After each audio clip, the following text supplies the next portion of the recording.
사도신경으로 신앙 고백하십니다. 나는 전능하신 아버지 하나님 천재 창조주를 믿습니다. 나는 그의 유일하신 아들 우리 주 예수 그리스도를 믿습니다. 나는 성령으로 잉태되어 동정노 마리에게서 나시고 본디오 빌라도에게 고난을 받아 십자가에 못 박혀 죽으시고 장사된 지 사흘 만에 죽은 자 가운데 다시 살아나셨으며 하늘에 오르시어 전능하신 아버지 하나님 우편에 앉아 계시다가 거기로부터 살아있는 자와 죽은 자를 심판하러 오십니다. 나는 성령을 믿으며 거룩한 공교회와 성도의 교제와 죄를 용서받는 것과 몸의 부활과 영생을 믿습니다. 아멘. 이 아침에 하나님께서 우리 모두에게 주시는 생명과 복된 말씀은 시편 148편의 말씀입니다. 본문이 좀 길지만 1절에서 마지막 14절까지 교독하시겠습니다. 시편 148편 1절. 할렐루야. 하늘에서 여호와를 찬양하며 높은 데서 그를 찬양할지어다.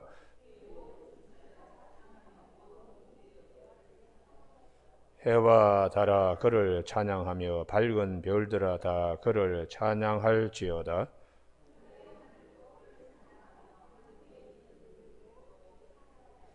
그것들이 여호와 이름을 찬양하면 그가 명령하심으로 지음을 받았음이로다.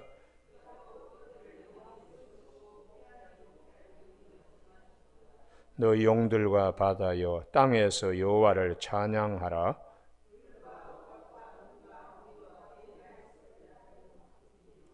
산들과 모든 작은 산과 과수와 모든 백향목이며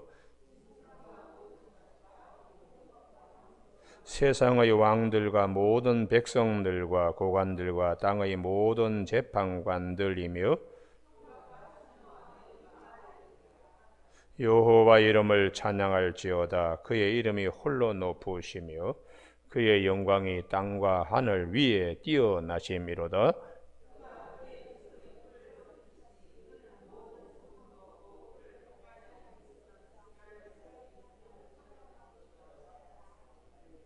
아멘. 오늘은 13절 말씀에 여호와 이름을 찬양할지어다. 그의 이름이 홀로 높으시며 그의 영광이 땅과 하늘 위에 뛰어나심이로다 하는 말씀 중심으로 우주적 관점에 서게 하시는 하나님이라는 제목으로 말씀을 나누겠습니다.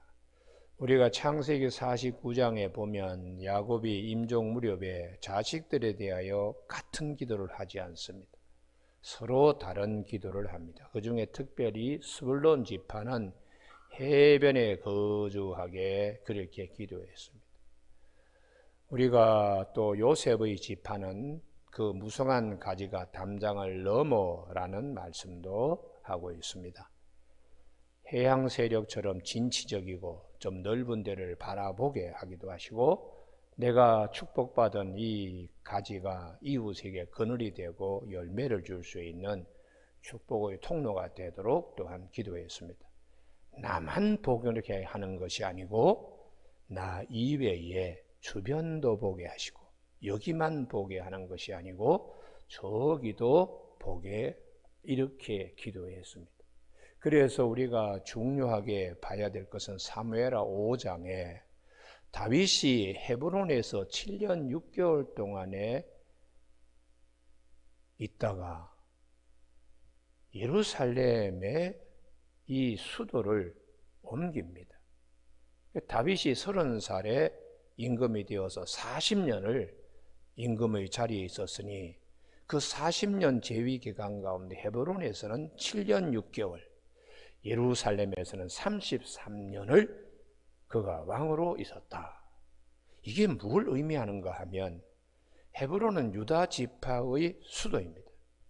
이제는 더 이상 유다 지파의 왕이 아니라 12지파의 왕으로서 예루살렘 전도를 하고 예루살렘이 여부스 족속이 그 성을 난공불락의 요새로서 가지고 있었지만은 다윗이 수모를 겪으면서 그 성을 점령하고 그리고 이 예루살렘에 하나님의 법궤에 방치되었던 바알레 유다라고 하는 시골에 방치된 그 하나님의 법궤를 예루살렘으로 이거해서 이 예루살렘이 하나님의 말씀이 있고 하나님이 섬김을 받아야 되는 모든 것의 중심이 되게, 그래서 성전을 지음으로 이 예루살렘이 하나님께서 눈동자처럼 바라보시는 모든 것의 중심이 되게 하는 그 믿음을 다윗이 가지고 있었습니다.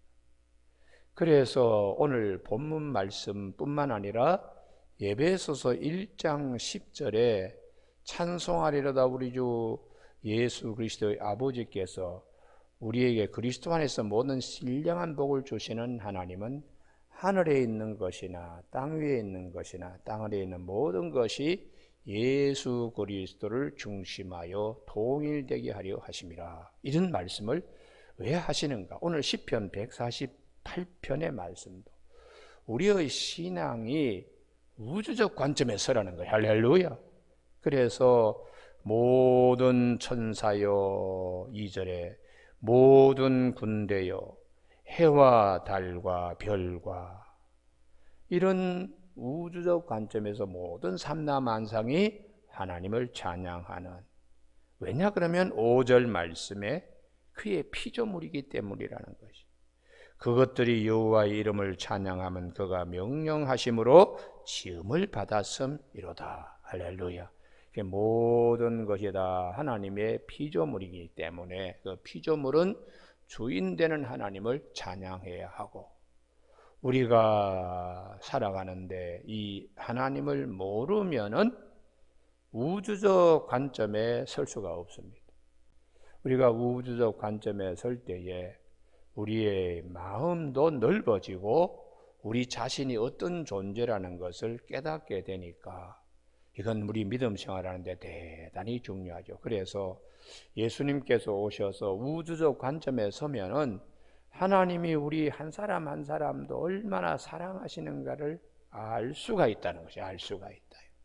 공중에 나는 새, 들에 핀 백합화, 이런 삼라만상을 자세히 한번 보라. 하나님이 그걸 다 먹이시고 입히시지 않는가? 하물며 너희일까 보냐라고 주님이 말씀하신 것은, 우리 우주 삼라만상을 보면서 하나님이 다 거기에 시냇가 고요히 흐르는 시냇물 소리, 하늘의 궁창의 별들 다 하나님을 찬양하고 노래하고 이제 그러는데, 이런 하나님의 세계를 보면 하나님의 사랑을 우리가 깨달을 수 있고 우리 자신들이 얼마나 소중한 존재인가를 알 수 있다는 것이에요. 그래서 사도 요한은 요한일서 4장 8절에 하나님은 사랑이시라고, 그렇게 우리가 그를 사랑한 것이 아니 그가 먼저 우리를 사랑하였기 때문에 라고 하면서, 그 사도 요한이 요한복음 3장 16절에 하나님이 세상을 이처럼 사랑하사 이렇게 고백하게 되는 것입니다.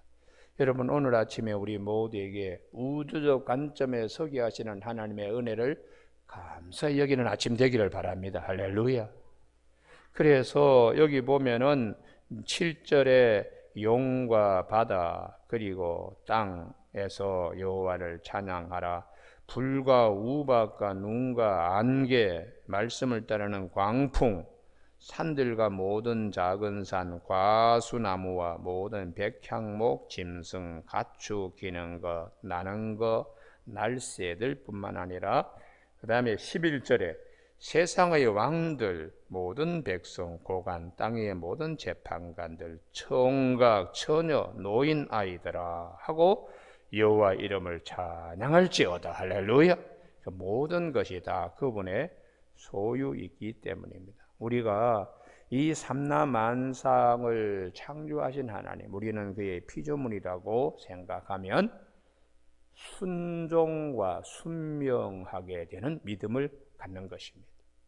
우리가 이것을 갖고 있지 않으면은 항상 갈등해요.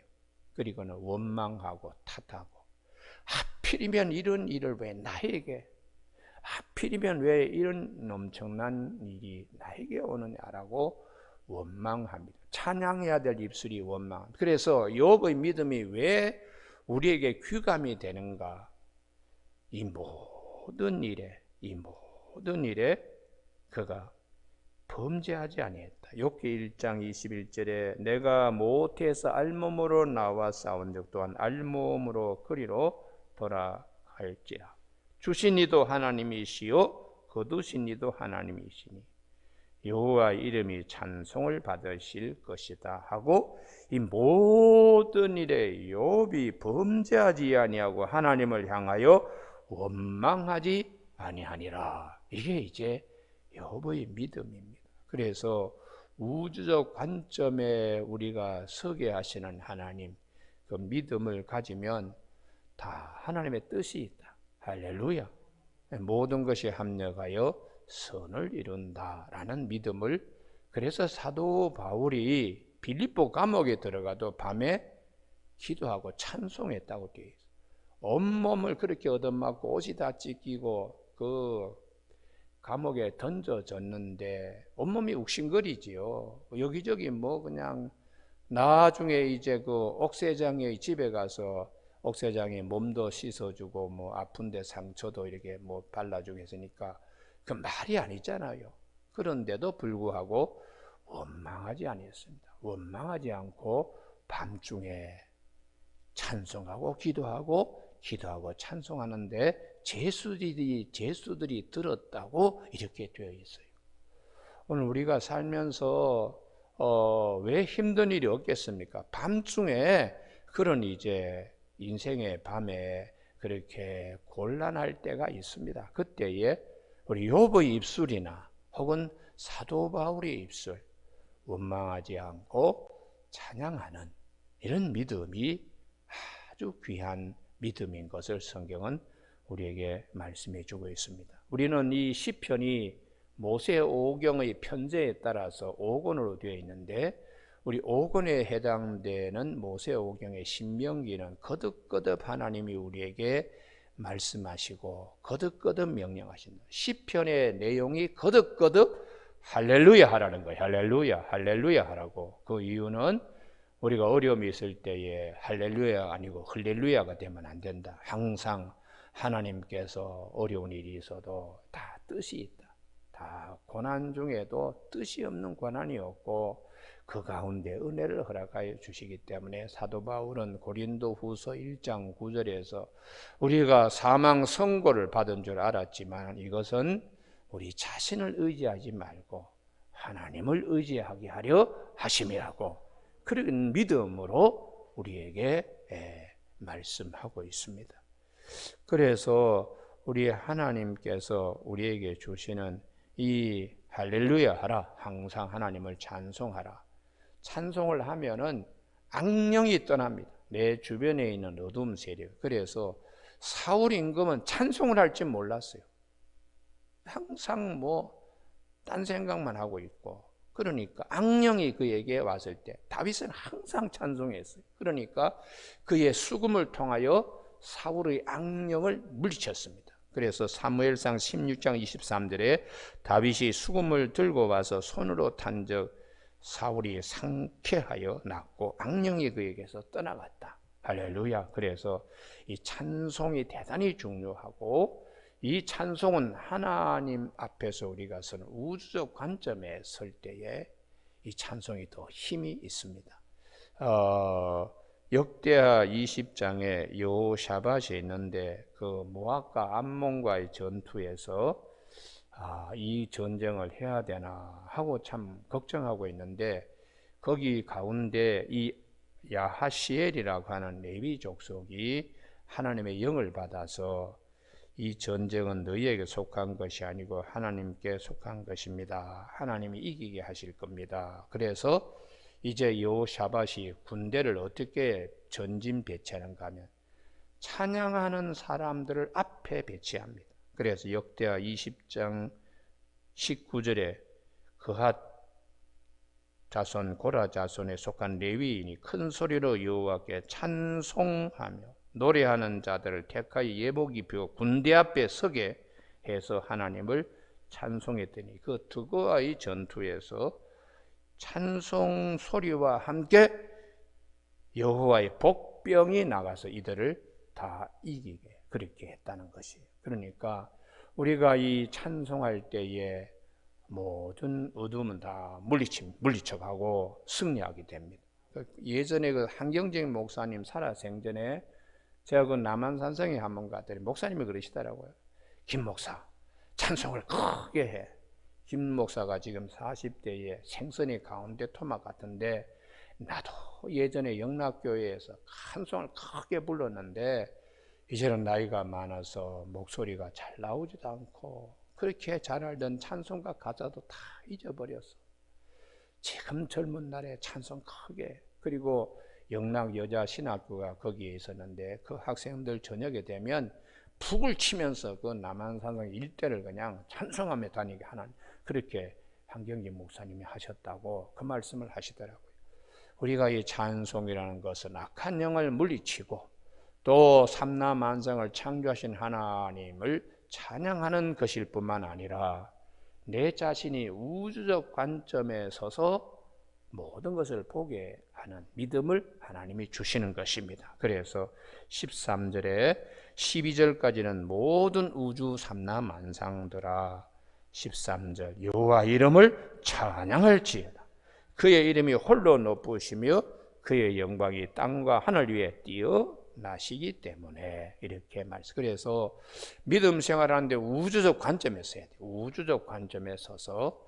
그래서 요한계시록 19장 9절에 보면 어린 양의 혼인잔치에 천국에서도 그 찬양이 끊이지 않다고 그렇게 말씀하시면서 이사야 43장 21절에 내가 이 백성을 지은 것은 나를 찬송하게 하려 하심이라, 이렇게 말씀하고 있습니다. 그래서 시편의 제일 마지막이 호흡 있는 자마다 여호와를 찬송하라고 거듭거듭 이 말씀을 하고 계세요. 우리가 이 우주적 관점에 설 때에 하나님이 우리에게 어떤 은혜를 주시는가? 그것이 히브리서 4장 13절에 우리에게는 하늘에 하나님 우편 보좌에 큰 대제사장이 계신다. 할렐루야. 그래서 때를 따라 돕는 은혜를 얻게, 우리가 국률하심을 얻고 때를 따라 은혜를 얻기 위하여 은혜의 보좌에 담대히 나갈지어다. 할렐루야. 우주적 관점에 서서 우리가 믿음 생활하면 지금도 하나님께서 거기 계시고 그 우편 보좌에 우리 주님이 계셔서 다 내다보신다는 거죠. 그래서 마태복음 10장 30절에 머리털 하나까지도 다 세심바 되신 하나님. 김 목사는 지금 뭘 하며, 이 권사는 지금 뭘 하며, 뭐 오집사는 지금 뭘 하며, 하나님이 다 이렇게 보신다. 별들의 수요도 다 세시고 그 별들 이름 하나하나까지도 다 부르시는 하나님은 우리들의 일어섬과 앉음과 마음의 생각과, 우리가 바다 끝에 새벽 날개를 치며 바다 끝에 가서 거기서 거주할지라도 주의 손이 나를 붙드시고 오른손이 나를 인도하시는 역사가, 이게 이제 우주적 관점에 서서 있다는 거예요. 그래서 이런 신앙을 우리가 갖게 하시는 하나님, 아침에 감사할 수 있어야 됩니다. 할렐루야. 시편 148편은 왜 우리가 찬양해야 되나? 우리를 지으신 이뿐만 아니라 우주적 관점에서 보면 아침에 찬송가 79장 부른 것처럼 주 하나님 지으신 모든 세계, 참 우리 주님의 그 높으신 성호를 찬양할 수밖에 없습니다. 우리 주님의 위대하심을 내 영혼이 찬양하게 이렇게 되는 것이죠. 오늘 아침 우리 기도하실 때에 우주적 관점에 서게 하시는 하나님의 은혜 가운데 때를 따라 돕는 은혜를 꼭 입는 아침 되기를 주님의 이름으로 축복합니다. 기도하시겠습니다.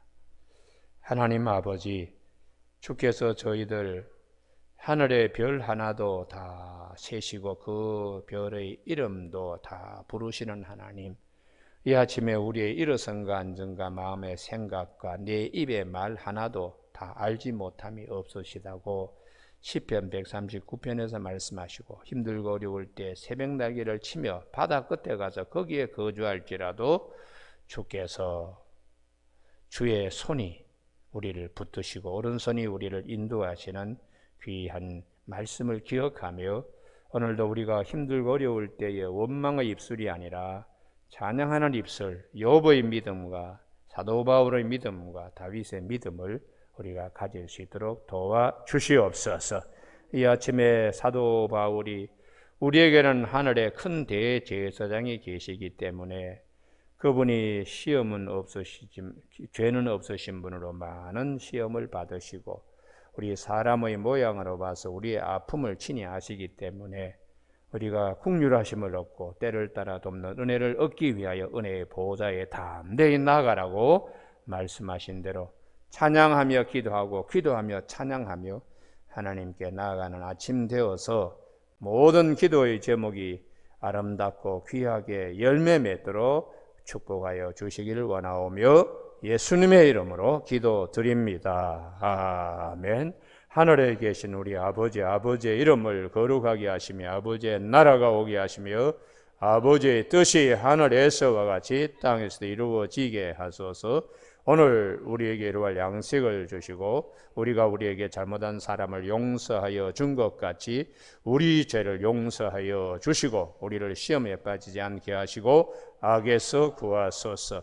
나라와 권능과 영광이 영원히 아버지의 것입니다. 아멘.